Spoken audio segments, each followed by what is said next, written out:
পরিতাপের বিষয়, আজকে বিপ্লবীরা এই বিপ্লবের লিখিত দালিলিক স্বীকৃতির জন্য যেখানে অপেক্ষা করছে, অন্যদিকে আজকে রাষ্ট্রযন্ত্র এই আওয়ামী পুনর্বাসনের জন্য বিভিন্নভাবে তারা প্রস্তুতি নিচ্ছে।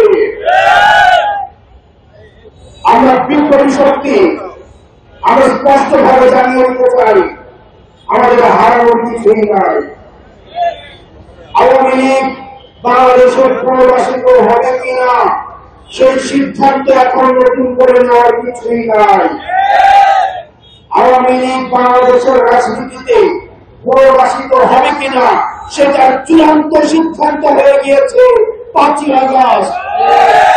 সুতরাং যারা আবার নতুন করে আওয়ামী রাজনীতির পুনর্লিখন করতে যাচ্ছেন, আপনাদেরকে বলতে চাই, এই বাংলাদেশে আওয়ামী লীগের রাজনীতি পুনর্বাসিত হবে কিনা সেটা এখন প্রাসঙ্গিক আলাপ নয়, বরং আওয়ামী লীগের প্রত্যেকটা নেতা কর্মী ওয়ার্ড থেকে শুরু করে কেন্দ্র পর্যন্ত প্রত্যেকটা নেতা কর্মীকে তাদেরকে বিচারের আওতায় নিয়ে আসতে হবে। তাদের বিচার নিশ্চিত না হওয়া পর্যন্ত আবার যারা তাদেরকে পুনর্বাসনের কথা বলবে, তাদের উপস্থিতি ছাড়া যারা বলতে চাইবে যে নির্বাচন পার্টিসিপেটরি হবে না, আমরা ধরে নিব গত 16 বছর ধরে আওয়ামী লীগ যে জাহিলিয়াতের রাজনীতি বাংলাদেশে কায়েম করেছিল সেখানে তাদের হয়েছিল। বাছাই করা আলু আর স্পাইসি সিজনিং এ প্রাণ পোটাটা চিপস নাকি বিস্কিট খেয়ে বুঝে নাও। আওয়ামী লীগকে হলো আজকে আমরা তরুণ প্রজন্ম আমাদেরকে রাস্তায় নেমে আসতে হয়েছে, আমাদেরকে রক্ত দিতে হয়েছে, আমাদেরকে ভয়কে জয় করতে হয়েছে।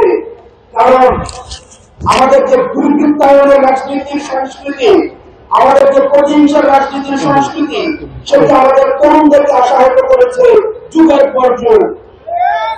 আমরা জনকল্যাণমূলক রাষ্ট্র করতে পারি নাই, আমরা রাষ্ট্রের মধ্যে নাগরিক হয়ে উঠতে পারি নাই। আমাদের অতীতের যে রাজনৈতিক যে কাঠামো রয়েছে, সেই রাজনৈতিক কাঠামো আমাদেরকে নাগরিক অধিকার থেকে আমাদেরকে ইতিহাসের স্তরে স্তরে বঞ্চিত করেছে। এই তরুণ প্রজন্ম বঞ্চিত হয়েছে। আমাদের এই বঞ্চিতের খুঁত থেকে আমাদের যুগের আগুনে আমরা এই দ্রোহ দিয়ে আমরা ফ্যাসিবাদ মুক্ত বাংলাদেশ করেছি। আমরা স্পষ্টভাবে বলতে চাই, আমাদের পরবর্তী বাংলাদেশ বিনির্মিত হবে আমাদের অতীতের যে রাজনীতি, আমাদের যে রাজনীতি যারা করেছে ধরে তাদের অভিজ্ঞতা এবং তরুণ প্রজন্মের যে ভয়হীন যে মনোভাব, দুটার সংমিশ্রণে। কিন্তু এখানে যদি তরুণদেরকে মাইনাস করার কোন ধরনের চিন্তা থাকে, এই যে গণঅভ্যুত্থানের একক এজেন্ডা, একক টেন্ডারের এক ধরনের প্রবণতা আমরা দেখতে পাচ্ছি, যদি এটা হয়ে থাকে, যদি এটা মনে করা হয়ে থাকে, এই গণঅভ্যুত্থানে আমরা স্পষ্টভাবে বলতে চাই, এই গণঅভ্যুত্থানে সকল ক্রিয়াশীল রাজনৈতিক যে দলগুলো ছিল সেগুলো, ফ্যাসিবাদ বিরোধী যে রাজনৈতিক দলগুলো ছিল সেগুলো বৈষম্য বিরোধী ছাত্র আন্দোলনের নেতৃত্বে এসে আমরা ফ্যাসিবাদের আমরা সকল উৎপাদন করেছি।